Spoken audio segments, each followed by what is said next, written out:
दोस्तों, महाराष्ट्र की राजनीति में हाल ही में एक बड़ा और ऐतिहासिक घटनाक्रम देखने को मिला है। दिवंगत नेता अजीत पवार की पत्नी सुनेत्रा पवार ने उप मुख्यमंत्री पद की शपथ लेकर इतिहास रच दिया है। वो महाराष्ट्र की पहली महिला उप मुख्यमंत्री बनी है।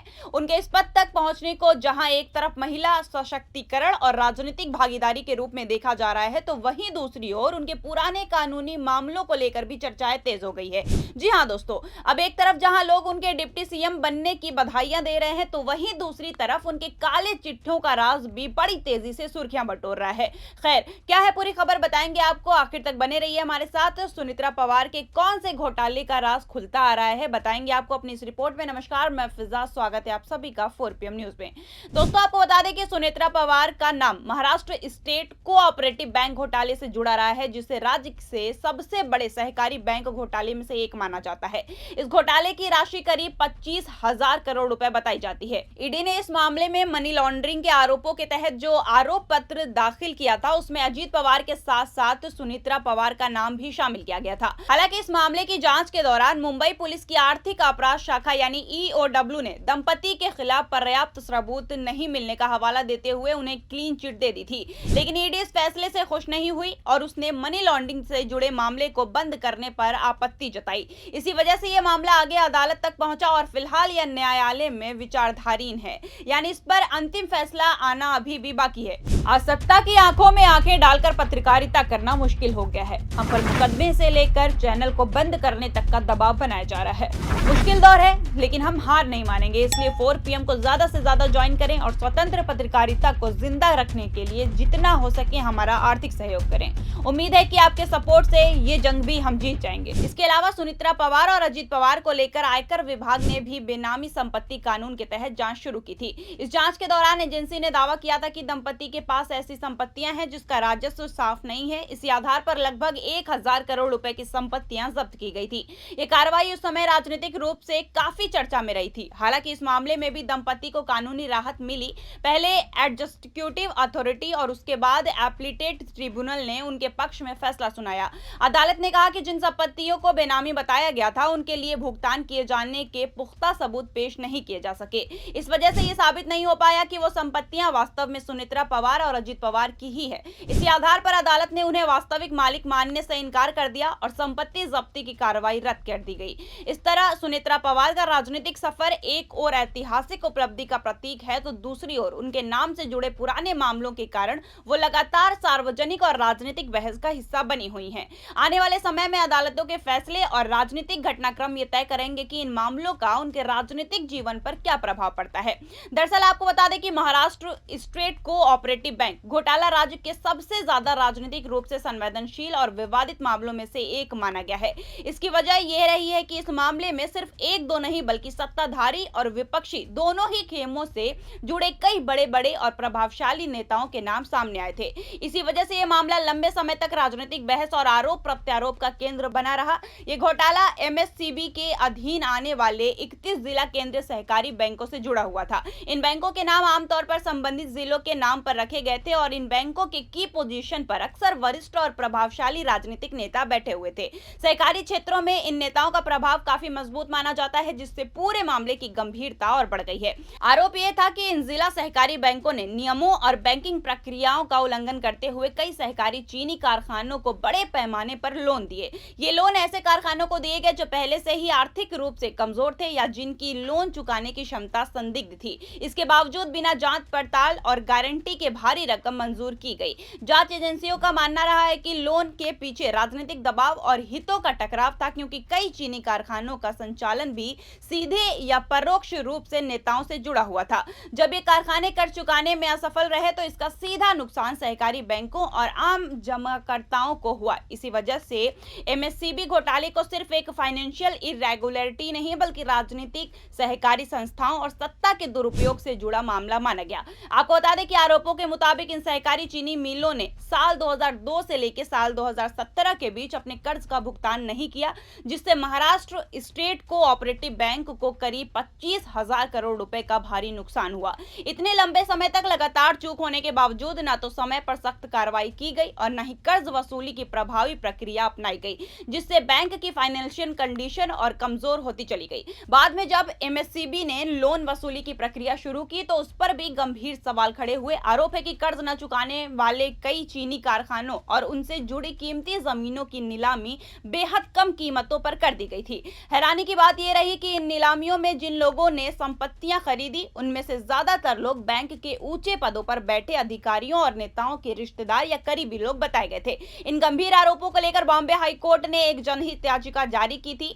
याचिका में कहा गया था कि सहकारी बैंकों और चीनी मिलों के जरिए संगठित तरीके से फ्रॉड हुआ और इसका सीधा नुकसान किसानों, जमाकर्ताओं और सहकारी व्यवस्थाओं को हुआ। इस याचिका पर सुनवाई करते हुए हाईकोर्ट ने मामले को गंभीर मानते हुए जांच के आदेश दिए, जिसके बाद 2019 में एफआईआर दर्ज की गई थी। इसी एफआईआर को आधार बनाकर ईडी ने इस मामले में मनी लॉन्ड्रिंग का केस दर्ज किया और अपनी जांच शुरू की। ईडी का दावा रहा है कि बैंक को हुए नुकसान और नीलामी प्रक्रिया में हुई गड़बड़ियों के जरिए अवैध तरीके से संपत्ति अर्जित की गई, जिसे मनी लॉन्ड्रिंग के दायरे में देखा जाना चाहिए। इस पूरे घटनाक्रम के बीच राजनीतिक घटनाएं भी तेजी से बदली है। बाद में तत्कालीन विपक्ष के नेता अजीत पवार ने राष्ट्रवादी कांग्रेस पार्टी से अलग होकर पार्टी तोड़ दी और भारतीय जनता पार्टी और एकनाथ शिंदे की शिवसेना गुट की महायुति सरकार में शामिल हो गए। इसके बाद एमएससीबी घोटाले से जुड़े मामले को लेकर राजनीतिक बहस और भी तेज हो गई और विपक्ष ने जांच एजेंसियों की कार्रवाई और उसके समय पर भी सवाल खड़ा करना शुरू कर दिए। इस तरह एमएससीबी घोटाला केवल एक फ्रॉड का मामला नहीं रह गया, बल्कि एक कानून, राजनीति और सत्ता से जुड़ा एक बेहद जटिल और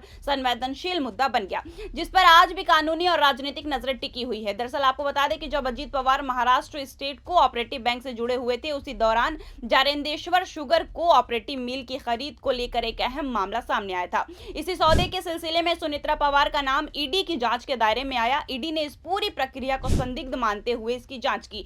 ईडी के अनुसार साल 2010 में एमएससीबी ने नीलामी प्रक्रिया के तहत जारेंद्रेश्वर शुगर मिल को 65 करोड़ 70 लाख रुपए में बेचा था। यह मिल मुंबई के एक बिल्डर से जुड़ी कंपनी गुरु कमोडिटी प्राइवेट लिमिटेड को सौंपी गई। पहली नजर में यह एक सामान्य नीलामी सौदा लग सकता था, लेकिन इसके बाद जो घटनाक्रम सामने आया उसने कई सवाल खड़े कर दिए। नीलामी के तुरंत बाद गुरु कमोडिटी प्राइवेट लिमिटेड ने इस मिल को एक नवगीत निजी कंपनी जारेंद्र शुगर को दे दिया, जिससे महज 12 लाख रुपए में लीज पर दे दिया था। ईडी का कहना था कि जिस मिल की कीमत करोड़ों में आकी गई थी, उसे इतनी कम लीज पर कैसे देना था, क्योंकि कहीं न कहीं इस बात पे संदिग्ध हो रहा था। ईडी की जांच में यह भी सामने आया कि जारेंदेश्वर शुगर मिल्स लिमिटेड के निदेशक राजेंद्र घड़गे अजीत पवार के मामा है। खास बात यह रही कि जिस समय यह पूरा लेन देन हुआ उस वक्त राजेंद्र घड़गे एमएससीबी के निदेशक भी थे। इस फैक्ट ने पूरे मामले में हितों के टकराव और अंदरूनी मिलीभगत के आरोपों को और मजबूत कर दिया। जांच एजेंसियों ने यह भी दावा किया कि नीलामी के दौरान मिल को खरीदने के लिए इस्तेमाल की गई धनराशि का बड़ा हिस्सा सीधे या परोक्ष रूप से जारेंदेश्वर शुगर से ही आया था। यानी जिस कंपनी को मिल लीज पर दी गई उसी के पैसों से मिल खरीद को अंजाम दिया गया। ईडी के अनुसार जारेंदेश्वर शुगर को यह रकम जय एग्रोगेट प्राइवेट लिमिटेड से मिली थी, जिसने करीब 20 करोड़ रुपए उपलब्ध कराए गए थे। इस कंपनी में सुनेत्रा पवार निदेशक थी। इसी कड़ी के वजह से ईडी ने यह आशंका जताई कि पूरे लेन देन में पैसे की परतें बनाई गई और इसमें प्रभावशाली लोगों से जुड़ी कंपनियों का इस्तेमाल किया गया। इन्हीं सबूतों के आधार पर ईडी ने इस सौदे को मनी लॉन्ड्रिंग और बैंक घोटाले से जोड़कर देखा और सुनेत्रा पवार को अपनी जांच के दायरे में शामिल किया। एजेंसी का कहना है कि यह पूरा मामला केवल एक व्यावसायिक सौदा नहीं, बल्कि राजनीतिक प्रभाव, पारिवारिक संबंधों और वित्तीय लेन देन के जटिल नेटवर्क से जुड़ा रहा है। इस तरह जारेंदेश्वर शुगर मिल का मामला एससीबी घोटाले की जांच में एक अहम कड़ी बन गया, जिससे इस पूरे मामले को और भी संवेदनशील और विवादित हवा दे दिया। आपको बता दें कि आयकर विभाग द्वारा दिए गए कंक्लूजन को सामाजिक कार्यकर्ता अंजलि दमानिया ने खुलकर चुनौती दी थी। उनका कहना था कि पवार परिवार को जिस तरह से बेनामी संपत्ति के मामले में राहत मिली है, उस पर दोबारा विचार किया जाना चाहिए। अंजलि दमानिया के मुताबिक उन्होंने पिछले साल आयकर विभाग को एक पत्र लिखकर ये मांग की थी कि पवार परिवार के खिलाफ बेनामी संपत्ति से जुड़े मामलों को फिर से खोला जाए। उन्होंने ये भी बताया कि पवार परिवार को जो राहत मिली थी उसका आधार सुप्रीम कोर्ट का गणपति डील कॉम मामले में दिया गया एक पुराना आदेश था। उस आदेश में सुप्रीम कोर्ट ने कहा था कि बेनामी लेन देन कॉन्स्टिट्यूशनल अमेंडमेंट एक्ट 2016 को लागू किया जा सकता था, यानी कानून लागू होने से पहले के मामले पर भी इसे इस्तेमाल किया जा सकता है। इसी आदेश के आधार पर पवार परिवार समेत कुछ अन्य लोगों को राहत मिली थी और जब्त की गई संपत्तियों को मुक्त कर दिया गया था। हालांकि बाद में सुप्रीम कोर्ट ने अपने उसी आदेश को वापस ले लिया। अदालत ने यह साफ किया कि 2016 के संशोधित बेनामी कानून को पुराने मामलों पर लागू नहीं किया जा सकता।